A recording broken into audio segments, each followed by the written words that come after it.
Our disability is our greatest strength. It gives us a supervision to see the issues facing humanity from a more inclusive perspective and the grit to fight back against all odds.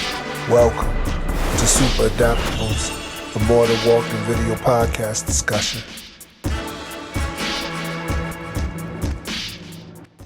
Welcome to Super Adaptables, the podcast where people of all abilities gather to discuss pressing issues that affect the disability community and their implications for the world at large. We are your hosts. I am Corey Pheez Lee, C4 complete quadriplegic since 2005. And I'm Jonathan Sigworth, C7 complete quadriplegic since 2006, both of us hailing from the great state of Connecticut. We are recording this on Thursday, the 24th of July, 2025, and in a little bit, we'll be doing our wrap-up episode of the month about food assistance, When We Choose Famine. Now, today, I don't know how this happens, Corey. It seems like every topic we choose to discuss in a given month on social safety net issues, something happens in that month that relates to it, and not to mention, this month we've seen the passing of the Big Beautiful Bill Act, which cuts SNAP benefits, but especially, international events, overseas. You see in the war in Gaza, mass starvation beginning to happen and take a toll. And we're going to talk a little bit about that towards the end. But when we choose famine, it's really these are not natural events, that are happening, as it relates to cutting food assistance programs, or mass starvation, wherever it may be in the world. And there's several places where it's happening right now. So keeping that in mind as we're talking about U.S.-centered policy, the principles by which certain decisions are made are common throughout these instances where food is being denied or food is being weaponized for some other purpose. But on that note, Super Adaptables is made possible in part by a grant from the Christopher and Dana Reeve Foundation's National Paralysis Resource Center. The information provided and opinions expressed in these podcasts do not necessarily reflect the views of the Christopher and Dana Reeve Foundation. For more information about the Foundation's National Paralysis Resource Center, visit www.christopherreeve.org. Also, I should note that the views expressed on this podcast do not necessarily reflect those of More Than Walking either, but belong to Corey and me as individual speakers. Yeah, man. Like, what I enjoy about the way that we conduct this podcast is I think we take in an interesting perspective because we delve into historic events that are easily provable. You can fact check them. And it just shows that there's a timeline of reoccurrence in our world when it comes down to veterans assistance and how we give back to, those who have served, but also the implications of when we try to institute healthcare for people. There's always this long line of where it began, how it gets corrupted, how it gets damaged, how it may be on the chopping block of some administration's political agenda. It's just always telling because it recycles itself. And, our job putting out that information is to show, you're doomed, to repeat your history if you, forget what you've been through in so many words. And so, thinking about how we're wrapping up about food assistance, it makes me wonder, these challenges, the extreme portions of them happen abroad, but I think in some cases we feel as Americans that we're kind of immune to it actually happening here. And I think it's just subtle, but, it does begin with policy. And so one of the worst famines in recorded history was the Great Chinese Famine, which occurred from 1959 to 1961. So it's really not that far ago, right? Like this happened. And so during that period, right, an estimated 15 to 55 million people died as a result of a combination of factors, including natural disasters, but mainly centered around failed policy.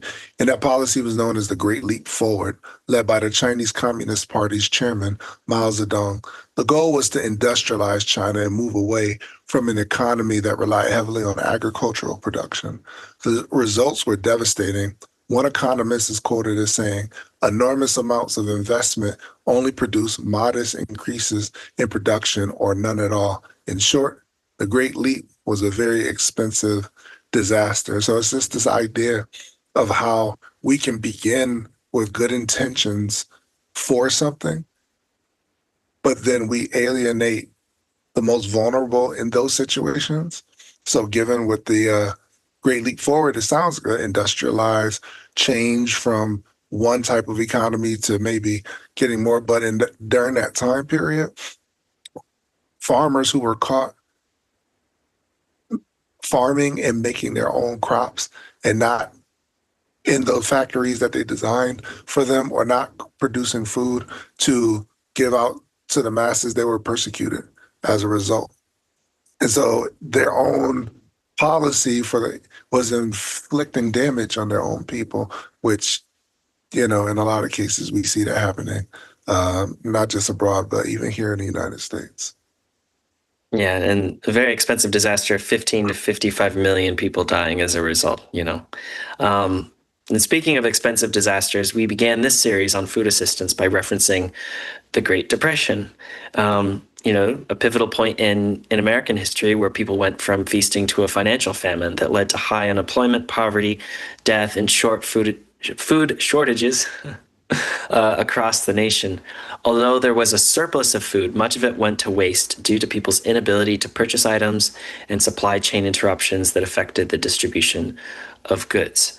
However, after FDR was elected president, the first president to be in a manual wheelchair full time, to help lift the country out of economic freefall, he created the New Deal, which consisted of several social, political, and economic reforms. Corey? Yeah. And so the Depression began in October 1929, as we talked about in our first episode, when the stock market crashed here in the US, and it lasted for a decade. In our first episode, we spoke briefly about why it happened. And there are so many key factors that played into why the crash, including minimum banking regulations, taking on too much risk in hopes of quick profits, investor panic, and the swift withdrawal of funds from banks. Consumer confidence became all too evident. Consequently, some dividend payments from stocks were reduced or not paid out at all.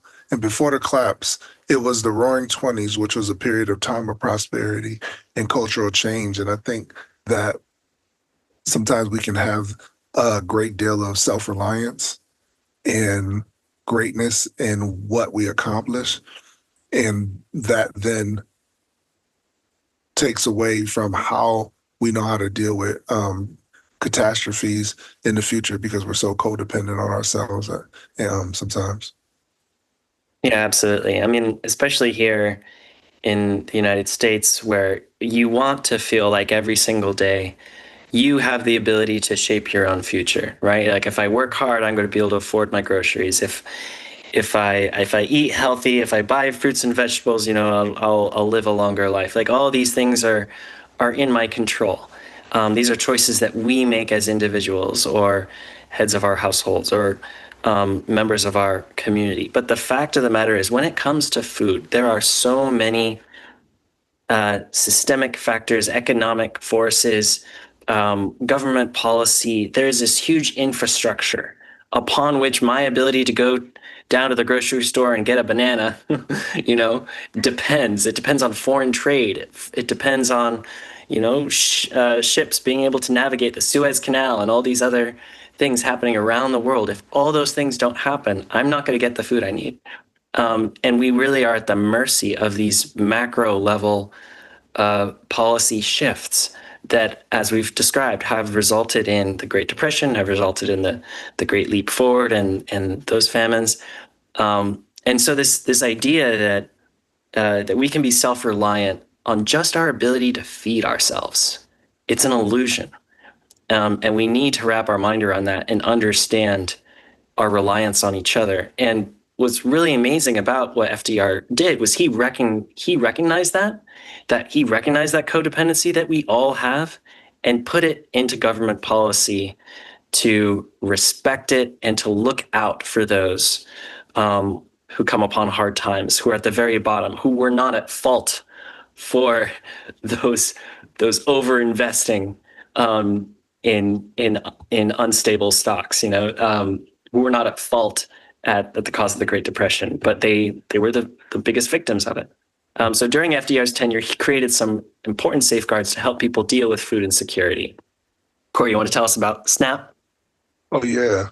Um, yeah, so SNAP, or the Supplemental Nutrition Assistance Program, it began as food stamps. And it's ironic that we still sometimes just refer to it as food stamps, right? But that began in 1939.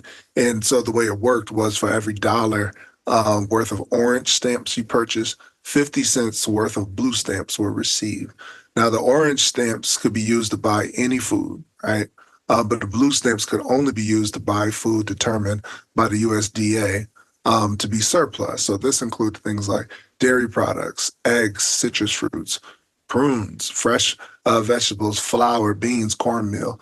And the purpose of it was not only to bring relief to the poor, but also paying farmers for the surplus crops. It's ironic because you have a depression in, we saw in pictures past of bread lines, soup kitchens being open, folks learning to be more resourceful and using, lard and all other kind of food items and ingredients to prepare meals that would be a little bit long lasting, while at the same token, these farmers have a surplus of crops. Why? Because they can't distribute it. And to your point earlier, to get that banana came probably 1,000 miles before it reached. We don't grow them here. Yeah, we definitely don't. Or at least we're manufacturing some of these things. If you look at labels, but we could talk about that a little bit later. But yeah, this whole supply chain is interrupted, and not only is it interrupted, now people don't have the funds to purchase it. So now they're growing crops, and not only is a surplus created, but then there's also waste being created, which also led to the Dust Bowl, as we know. Yeah, where land would be endlessly farmed and farmed without thinking about the quality of the soil, rotating farmland, and it just gets over farmed, and that results in just fields of dust and nothing good. And so as the economy was slowly climbing out of the Depression, there were stipulations put on what you could purchase with these stamps, right? Which must have been extremely frustrating to the recipients at that time who were currently receiving food assistance. On the one hand, you're starving, and when relief comes, you're limited in the manner in which you can spend it. And so out of desperation to make ends meet, some obviously resort to alternative methods to help themselves out. And this has probably been the case since the beginning, where government policy has to, on the one hand, take practical considerations. So how can we give out all this free food for people who need it, while also supporting the economy, and this balance of, well, how do we make sure that we're not just using a food stamp program or a food assistance program to reward farmers for over farming, or to stimulate an economy that's producing too much of one thing, like wheat or corn, when it's not really necessary, which can lead to non-balanced diets, etc. So we won't talk about the food pyramid today, but that's another topic. Oh yeah, definitely. But yeah, those alternative methods, right, were brought up in our group discussion with our other super adaptables. And, a lot of their concern when desperation leads to methods that involve waste, fraud, and abuse. So, because sometimes people take more than what they are entitled to. However, we must be cautious when evaluating our personal experience against the total of actual events that occur. But here's what we know. According to one article that I read, as the popularity of the initiative grew and millions more began to partake in the program, like food stamps, as we're talking about, like anything that becomes bigger, there are bound to be people with nefarious intent, such as Nick Salzano. He was the first retailer to violate the program way back in 1939, right? So the fact that we think fraud or scammers or somebody doesn't want to take advantage of the system is just not new. It really isn't. And so we shouldn't act as though it is. And like what we talked about earlier, manufacturing some of these crises because they're self-inflicted in a lot of ways, we tend to want to point fingers at somebody else. Even during Mao Zedong time in China, they pointed to natural disasters as being the issue, when in fact that was like minimal responsible for the deaths of everybody. It was because of the policy, right? And so in this case, with Nick Salzano, he took advantage of the food stamps, right? And so people have always done that. And during the 1970s and 1980s, food stamp trafficking rings began to be a problem, in addition to family members claiming benefits for others while they were in prison or exchanging food stamps for cash, according to a Times article I read. But albeit illegal, the latter fraudulent activity represents the desperation aspect. As we see in today's political spectrum in society, many of these older talking points of fraud are remnants that remain prevalent in our psyche, convincing us to believe it's the same, if not worse. So that's true, Corey. I know that during the Reagan's administration, the approach to combat waste, fraud, and abuse included reforms changing eligibility requirements and making cuts to school lunch programs. However, a real reduction in fraudulent incidents occurred when new technologies were introduced, like EBT cards or like debit cards, which don't include swapping stamps for cash. And I think you mentioned, uh, Corey, that the largest amount of fraud wasn't people taking it wasn't the beneficiaries taking advantage of these programs when they didn't deserve it. It was when you go to the grocery store to purchase something with your EBT card, and some scammer is able to use some magnetic device or something to take your codes from your card and then start spending it on your behalf. Um, and so Yeah. it's hackers pretty much that are largely responsible for the majority of the fraud. Yeah, and I think that's true.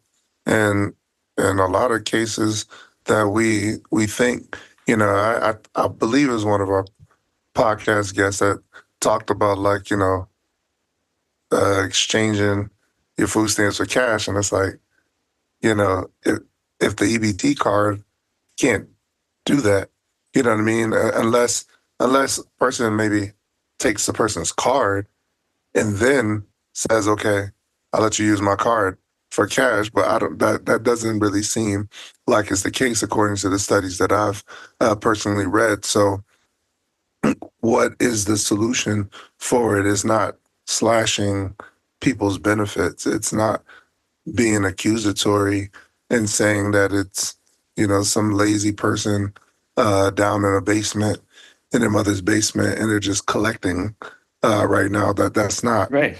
really what's I mean, going on in because real time. you reduce the benefits, and all of a sudden you're going to be pushing even more people into desperate situations where they're going to have to find more workarounds, um, to either steal or falsify records or something to get the support that they need to survive. People do not go out and steal bread as a hobby. I really don't. They do it because they're hungry. And if people are making false claims to get food assistance, something is up that is out of their control. You know, this brings me back, right? Do you remember Aladdin, like the movie? Not the new one, not the live action, but the Yeah, I never cartoon. saw the new one. Yes. All right. So in the live action, when we get introduced to Aladdin, what is Aladdin doing? He's stealing for food. He's hungry, and he talks about one jump ahead of the hitman or something to that effect. And he's like trying to he's a street kid, right? Yeah. He doesn't have a home, doesn't have parents, and he has to fend for himself. And we're seeing that, though that may be a cartoon, that time period was real where children all across the world from then until now are forced to do some things that are unbecoming of themselves and for their age, or anybody for that matter, such as in the documentary where you saw the young lady who was 11, they made mention of, was forced to prostitute herself because she just doesn't have the funds. So, Yeah. it pains me because we wrap ourselves up in, you know, somebody else is getting what I need or what I deserve. And while some of that is true, the majority of it is just because people don't have. And to add to that fact, when we talk about fraudulent activity, it's really been decreasing. In 2012, it was 3.5%, and today it's now 1.5%. So essentially almost being slashed in half. But by 1943, some 20 million people had been using food stamps in some fashion. And after campaigning in West Virginia, John F. Kennedy saw the struggle of many Americans living off surplus land and cornmeal. And after becoming president in 1961, he reinstated the food stamp program. And 3 years later, in 1964, under Lyndon B. Johnson, the Food Stamp Act was made permanent. And I thought that statistic was interesting because we know, based off of the documentary, that Robert Kennedy did the same thing, went into a rural part of America and saw the hunger and the need and wanted to make change and make a difference. So I thought that was interesting. What was the documentary called? We referenced it in our first episode. Hunger in America. Hunger in America. That's right. That's the one where you have the one of the county commissioners in Texas saying that it was the fault of deadbeat dads that children were going hungry, and that because of that, it was not the county's responsibility for feeding those children. You know who that Which goes is back to as well, not to cut you off. I forget which episode we were talking about. I don't know if it was when we were talking about employment, but like when James Madison talks about it's not the government's responsibility for charity. Yeah, yeah. it's that type of mindset. Again, we do historical references here. James Madison was president way in the early 19th century, and his Yeah. attitude is true even today.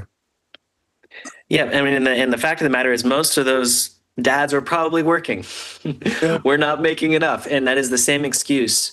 A lot of millions of Americans depend on food assistance programs like SNAP, like WIC, like the National School Lunch Program, the Summer Food Service Program, and other programs that help low-income families and working adults who can't afford groceries to meet their dietary needs. And cuts to these initiatives, which are largely justified because they're saying they're kicking people who aren't working off of those programs, or forcing people to prove that they're working, to prove to do all this additional paperwork, et cetera, in order to stay on. These people are already working. The vast majority are already working, and they're just not making enough. And a lot of people are going to lose access to these programs because of the bureaucratic red tape, they not knowing how to navigate the forms, not having the time to fill out additional applications. And it's really dangerous, and will have wide-ranging consequences. Food pantries and other distribution organizations like Connecticut Food Share will be negatively impacted because there's going to be a lot more pressure on these food pantries, whereas a family that might have been receiving SNAP benefits, all of a sudden that is disrupted, even for a short period of time, can put a lot of pressure on local food pantries, where all of a sudden there's a lot more demand than supply from what was experienced before. And that means communities, especially the marginalized ones, will be affected the most. So the people who really do need it, who are in the most vulnerable situation, are still going to be impacted. Even those who aren't on food stamps, grocery prices will be going up because of that as well. Yeah, indeed. And it was nice sitting down with Jenny Hirsch, who is the chief of staff at Connecticut Food Share. And she had quoted some statistics, and with no pun intended, that truly hit home, right? Because we're from Connecticut. She cited estimates from Feeding America, which is on their website as well, stating that more than 516,000 Connecticut residents, or 1 in 7, struggle with hunger, and that more than 122,000 of them, which is 1 in 6, children are food insecure. Says something because we live in one of the wealthiest states in America, third smallest, but one of the wealthiest. And yet, hundreds of thousands of people are experiencing food insecurity in some way, shape, or form.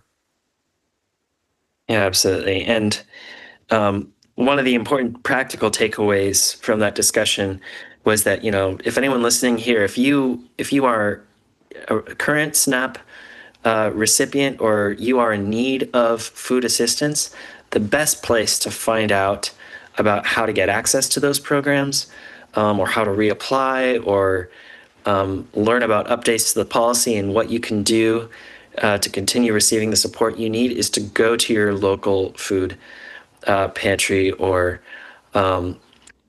Feeding America affiliated location. They normally have people who can help with those applications, and if they don't do it, they'll know who you should talk to. So go to your local food bank, your local food pantry, to learn more about that. And you could also contact spinalpedia.com, sign up for peer mentoring if you have a spinal cord injury, and we can help you navigate those benefits as well.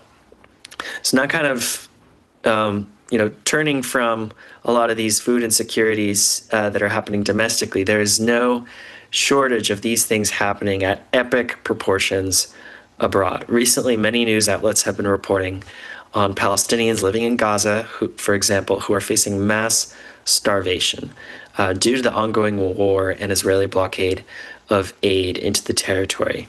Published yesterday, July 23rd, at refugiesinternational.org, a letter was signed by 109 humanitarian NGOs, including Amnesty International, Doctors Without Borders, Oxfam, Save the Children, and others. These are organizations working in war zones around the world.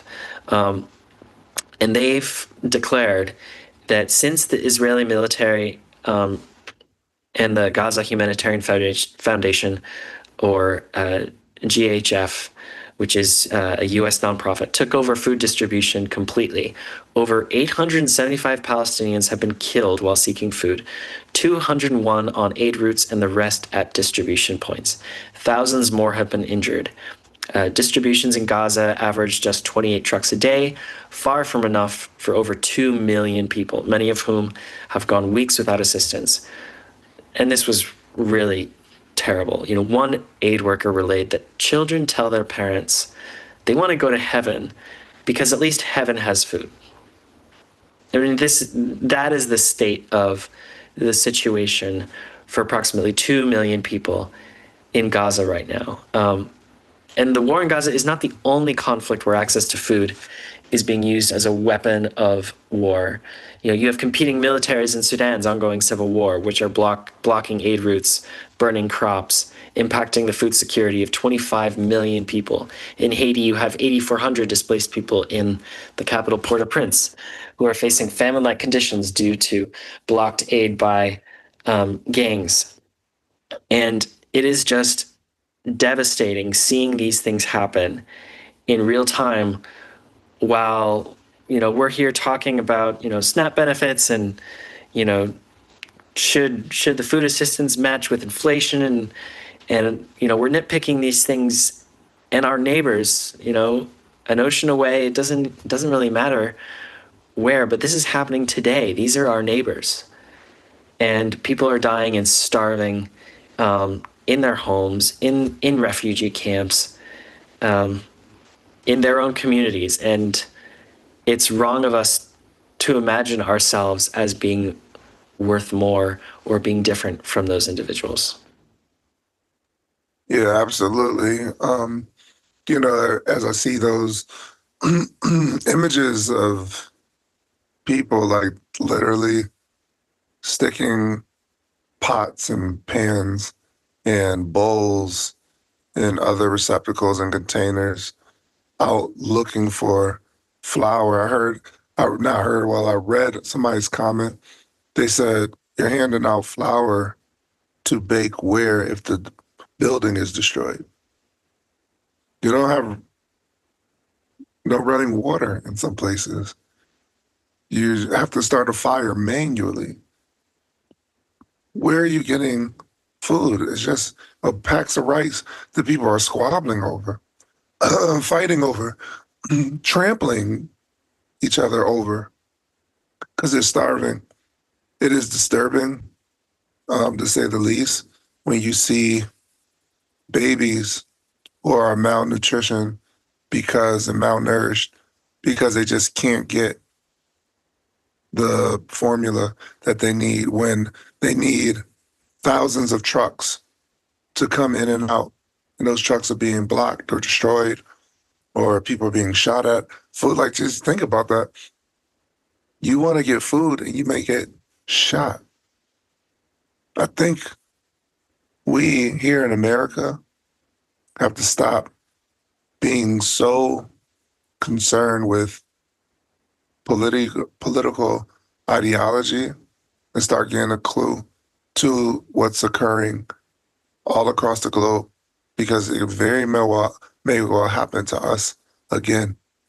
We think we're in great control because we have policies, but policies are changed all the time. They're amended all the time.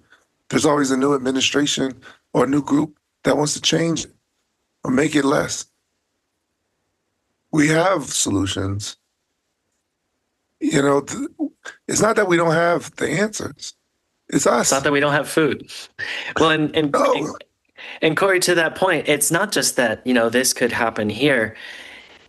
Where do you like if you're working, if you're paying taxes, where do you think your money is going?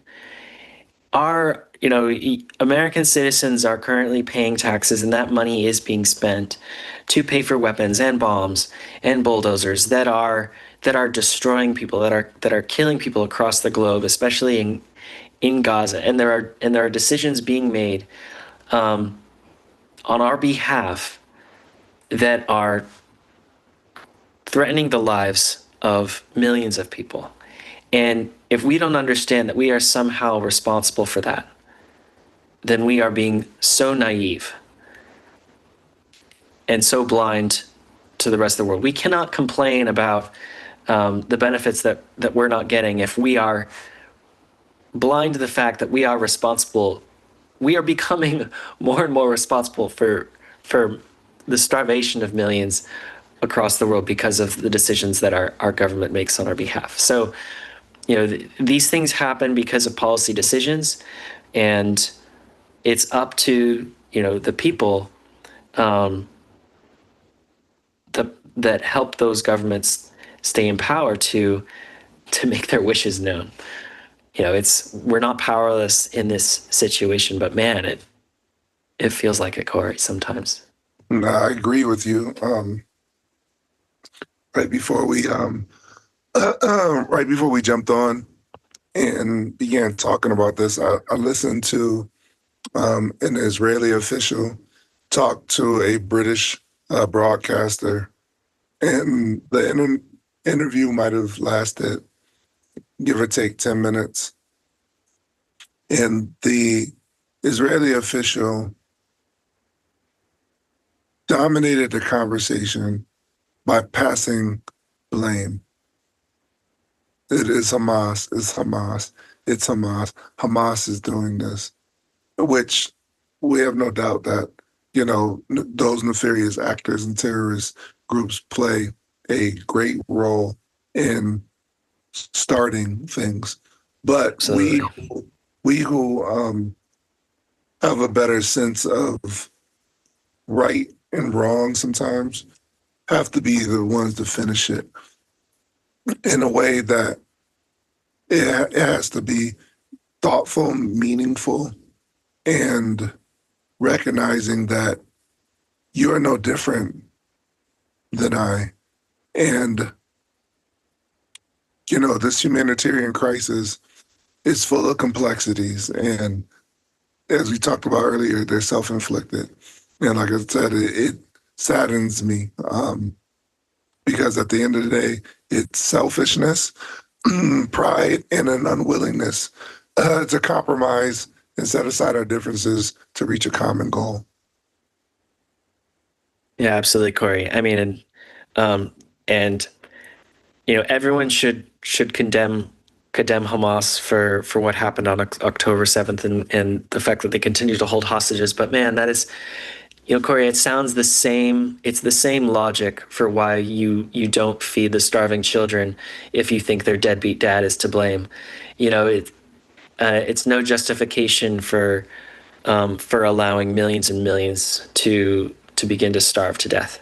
Now, you may be listening to this and you're like, this has nothing to do with SNAP benefits, all right, or the Big Beautiful Bill Act or whatever it is.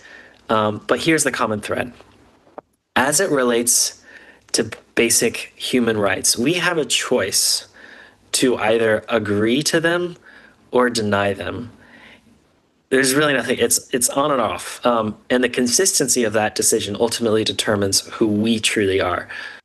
What does it say about us then when we choose to limit access to food, for example, and make SNAP beneficiaries the scapegoat and the people to blame for saving taxpayer dollars when the wealthiest in our society contribute taxes at the lowest rate, if at all? What does it say about us when we block food aid routes, bomb apartment buildings, and massacre desperate men, women, and children as they struggle to save themselves and others from starvation? And the moment we start pointing to factors like immigration status, who their parents are, what language they speak, who their neighbors are, killing thousands of innocents to eliminate a handful of the worst terrorists on earth, it's just a symptom of the fact that we are the ones who are actually losing our humanity, not becoming animals, but monsters, if that's the choice that we choose to make. We can either be consistent in our belief that these are human rights, that everyone has the right to access food. Like, this should not be a controversial thing. This should not be a partisan issue. Or we choose to believe that some deserve it and some don't. And in that case, you know, we're saying that some are human and others aren't. And when we say that, we're the ones who've lost our humanity.